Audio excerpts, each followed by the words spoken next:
नमस्कार, आप देख रहे हैं उदय प्रभात न्यूज। आज के पॉडकास्ट में हमारे साथ मेहमान हैं अशोक वर्मा जी। आप किसी परिचय के मोहताज नहीं हैं, बहुत अच्छी तरह से जानते हैं आप, आपकी कार्यशैली, आपका सामाजिक रुतबा सब लोग अच्छी तरह से जानते हैं। सर, बीते दिनों जिस प्रकार से प्रधानमंत्री नरेंद्र मोदी स्क्रीन पर आए और उन्होंने देशवासियों से पेट्रोल बचाने की अपील की, सोना ना खरीदने की अपील की और विदेश ना जाने की अपील की, इसको सोशल मीडिया पर तरह तरह के प्लेटफॉर्म पे अलग अलग देखा जा रहा है। प्रतिक्रियाएं आ रही हैं तरह तरह की। क्या मानना है आपका, क्या कहना है इस बारे में?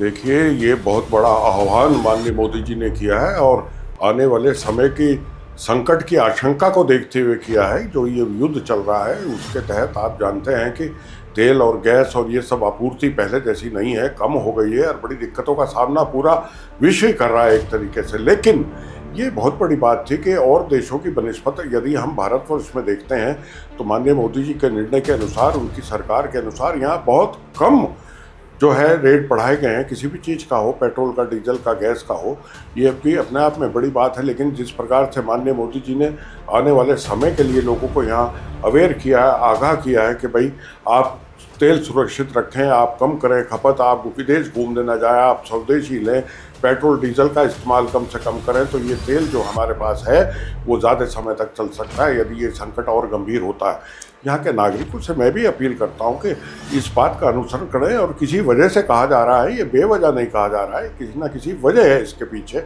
कि आने वाले संकट को हम देखते हुए अगर हम खुद अपनी सुरक्षा की गारंटी करते हैं तो ये अपने आप में एक अच्छी बात होगी। देखिए, पेट्रोल और क्रूड ऑयल की समस्या को देखते हुए प्रधानमंत्री अभी 4 दिन पहले इटली यात्रा पर गए थे। उनकी वहाँ फोटो सार्वजनिक हुई, उन फोटो पर विपक्ष ने तीखी प्रतिक्रिया दी है। क्या हम सबका दायित्व इस बारे में नहीं बनता है कि राष्ट्र हमें क्या दे रहा है और हम राष्ट्र को क्या दे रहे हैं? विपक्ष इस पर राजनीति कर रहा है, क्या कहेंगे आप इस बारे में? देखिए, आप गए कुछ विदेश में, कुछ कंट्रियों में, तो आपने बहुत बड़े बड़े समझौते किए जो कि भारतवर्ष के हित में हैं। आगे आने वाले समय में उसका परिणाम भी एक अच्छा रिजल्ट मिलेगा। और जहाँ तक आप विपक्ष की बात कर रहे हैं, उनको तो हर चीज़ में निंदा करनी है। कभी आपने ये नहीं देखा होगा कि भारतवर्ष के विपक्ष ने किसी अच्छी चीज़ को अच्छा कहा हो, उन्हें तो अच्छी चीज़ को बुरा ही कहा है। ये अपने आप में गलत है और ये देश के लोग समझते हैं इस बात को। और जहाँ जहाँ चुनाव आप देखते हैं माननीय मोदी जी के नेतृत्व में इस देश में होते हैं, किस प्रकार से जनता समर्थन दे रही है अपना, तो वो सब समझ चुके हैं यहाँ के विपक्ष को कि इनका कहने का अर्थ क्या है और क्यों है। देखिए, राष्ट्रवादी लोगों का तो यहाँ तक कहना है कि प्रधानमंत्री नरेंद्र मोदी का विरोध करते करते राहुल गांधी राष्ट्र विरोधी बयान तक दे रहे हैं। जिस प्रकार की भाषा शैली उन्होंने बीते दिन प्रधानमंत्री के लिए की, बहुत निंदा हो रही है उस बयान। नहीं, ये बहुत गलत बात है। और इतने वर्षों की राजनीति में मैंने कभी ये नहीं देखा कि राजनीति का स्तर इतना गिरा देंगे। ये राहुल गांधी जी ने किया है और ये बहुत दुखद है अपने आप में, जो कि मोदी जी हमारे देश ही के नहीं, संसार के विश्व के नेता हैं। और इस प्रकार से घटिया बात का उच्चारण उनके लिए किया जाना, मैं घोर शब्दों में इनकी निंदा करता हूँ। ऐसा नहीं होना चाहिए। हमारा देश जो है अद्भुत देश है, वहाँ इस प्रकार की बातों का कोई महत्व नहीं है और ये सरासर गलत है। देखिए सर, जिस प्रकार का घटनाक्रम चल रहा है, देश दुनिया में युद्ध की स्थिति बनी हुई है, पूरा देश किसी न किसी प्रकार युद्ध के साइड इफेक्ट झेल रहा है। वहीं भारत में एक राजनीति में नया मोड़ दिखाई दिया है। एक पार्टी का जन्म हुआ है, कॉकरोच जनता पार्टी। सोशल मीडिया पर काफ़ी चर्चा है इसकी, यूथ में काफ़ी चर्चा है और सोशल मीडिया पर यह भी चर्चा है कि यूथ को बरगलाया जा रहा है और यूथ इस बात को समझ नहीं रहा है, उसके साथ जुड़ रहा है। क्या मानना है आपका कॉकरोच जनता पार्टी को लेकर? देखिए, पार्टियां बहुत सारी इस देश में बनती रहती हैं और ख़त्म होती रहती हैं। जिस प्रकार से आप इस पार्टी का बात कर रहे हैं और यूथ को भ्रमित करने का काम कोई भी पार्टी करती है तो वो इस देश की हितैषी कहाँ हो सकती है, वो उस नवयुवक की हितैषी कहाँ हो सकती है, ये भी सोचने की बात है। और इस प्रकार से जिस प्रकार से प्रचार दुष्प्रचार किए जाते हैं बना के पार्टियां, तो ये देश के हित में नहीं है। देश के हित में तो देश हित के लिए काम कीजिए, राष्ट्र को बचाने का काम कीजिए, उसकी वैभव और उन्नति के लिए काम कीजिए, तो समझ में आता है कि कोई पार्टी का निर्माण हुआ है। लेकिन इस प्रकार से जो किया जाता है वो अपने आप में बहुत भ्रमित करने वाला है। देखिए, ये सब चर्चाएं सोशल मीडिया पर आने के बाद आम आदमी पार्टी से पुराना जुड़ाव देखा जा रहा है कॉकरोच जनता पार्टी का, और अब तो कांग्रेस पार्टी भी पूरी तरह उनके बचाव में, समर्थन में जुट पड़ी है। आप इसको किस प्रकार देख रहे हैं? देखिए, किसी ना किसी पार्टी का कोई ना कोई मकसद नई पार्टी का होता है ज़रूर, और उसके पीछे कोई ना कोई होता ज़रूर है। और ये सब बातें धीरे धीरे निकल के बाहर आएंगी कि कौन कौन सी पार्टियां उनकी सपोर्ट में है, धन कहाँ से आ रहा है, वो क्या कर रहे हैं, इस देश को किस दिशा में ले जाना चाह रहे हैं। सबसे बड़ी बात ये है, हमारा देश एक बहुत सहनशील देश है विश्व के पटल पर, जिसकी इतनी एक अहमियत है भारतवर्ष की, वो उसको कोई खंडित नहीं कर सकता। देखिए आप, यहाँ का नौजवान भी ऐसा नहीं है कि वो किसी बात को नहीं समझता, वो भी समझता है कि कौन आदमी अपने किस उद्देश्य के लिए किस प्रकार से किस चीज़ का प्रचार कर रहा है। देखिए, अब देश दुनिया के बाद अपने उत्तराखंड की वार्ता पर आते हैं सर। सरकार में बड़ी जिम्मेदारी मिली है आपको सर। ओबीसी विभाग के लिए क्या आपकी विभाग के द्वारा योजनाएं चलाई जा रही हैं, किस प्रकार उनको लाभ मिलेगा? देखिए, ये बहुत महत्वपूर्ण है। 2011 की सेंसस में लगभग 15 लाख कुछ हज़ार ओबीसी पूरे उत्तराखंड के अंदर थी, लेकिन आज वर्ष 2026 चल रहा है। निश्चित तौर पे ओबीसी के लोगों की संख्या बढ़ी है, बहुत सारे क्षेत्र और वहाँ के मूल निवासी ओबीसी हुए हैं। ये संख्या मैं समझता हूँ अब काफ़ी बढ़ गई है। और माननीय प्रदेश के युवा यशस्वी मुख्यमंत्री श्री पुष्कर सिंह धामी जी के नेतृत्व में, जो कि सभी जातियों पे और सब पे अपना आशीर्वाद रखते हैं, और ये प्रदेश बहुत अच्छी तरह से चल रहा है। और हमारी समय समय पर माननीय धामी जी से ये वार्ता भी होती है, ओबीसी के लिए बेटरमेंट के लिए भी वो वचनबद्ध है। और उन्होंने ये कहा कि हम हमेशा ओबीसी के भी साथ हैं, हम हमेशा उनके उत्थान के, उनके लोगों के उत्थान के लिए काम करते रहेंगे। और जिस प्रकार से केंद्र सरकार की या राज्य सरकार की योजनाएं ओबीसी के लोगों के लिए आती हैं, उसके प्रति बहुत गंभीर हैं माननीय धामी जी, जो कि एक शानदार मुख्यमंत्री के रूप में हमारे प्रदेश को मिले हैं, जिनका काम करने का तरीका, जिनका बात करने का तरीका, जिनका व्यवहार बहुत शानदार है। और उनकी निगाह हर चीज़ पर रहती है जो एक आम जन से रिलेटेड होती है।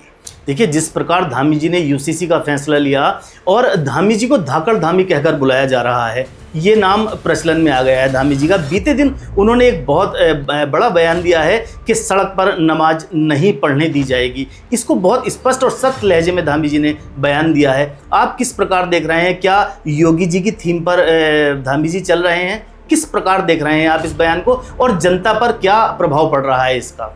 देखिए, धाकड़ धामी जब कहा जाता है, वो वास्तव में धाकड़ धामी है, और जो वो सोचते हैं और ठान लेते हैं वो करते ज़रूर हैं।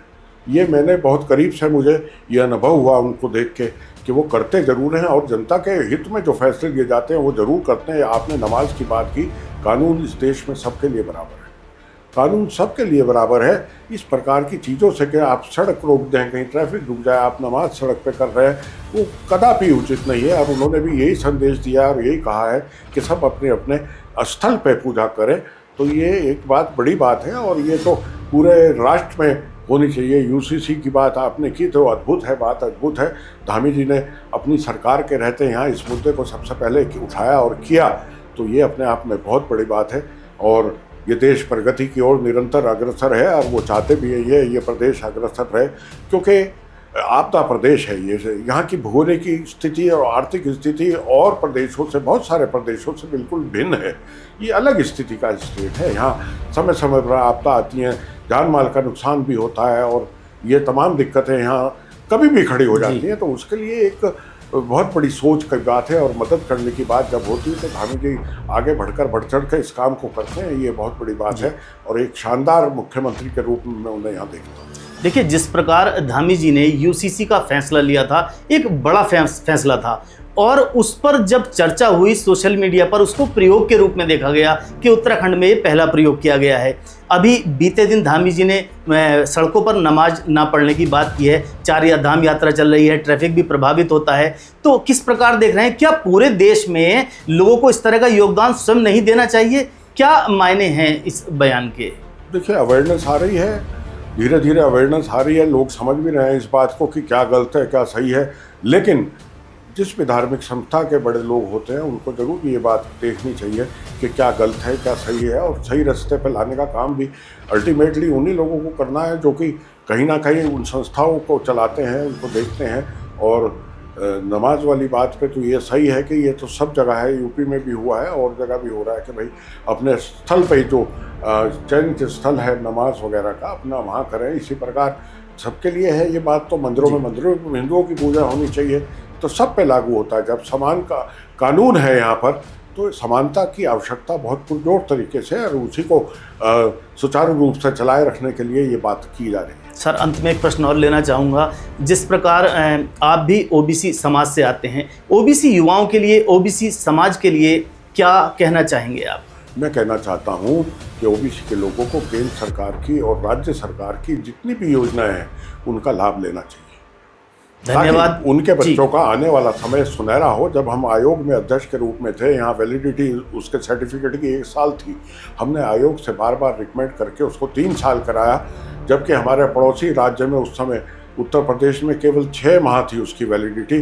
तो ये बड़ा काम अपने आप में है, लोगों को लाभ लेना चाहिए। जो सरकारें दे रही हैं उनके लिए सुविधा, उनके परिवारों के लिए, उनके बच्चों के लिए, उनको उसको जरूर लेना चाहिए। मैं यही अनुरोध ओबीसी के तमाम लोगों से करता हूँ कि वो जांचें, परखें, देखें और पता करें कि क्या योजना गवर्नमेंट की ओबीसी के लोगों के लिए है, उसका लाभ लें। जी, उदय प्रभात के साथ बात करने के लिए धन्यवाद। हमारे साथ समय देने के लिए आपका बहुत बहुत धन्यवाद। अगले रविवार फिर किसी हस्ती के साथ आपके सामने रूबरू होंगे। जब तक के लिए आप हमारे साथ जुड़े रहें। जय हिंद, जय उत्तराखंड। जय उत्तराखंड। आपका बहुत बहुत धन्यवाद। वंदे मातरम। जय जयकार।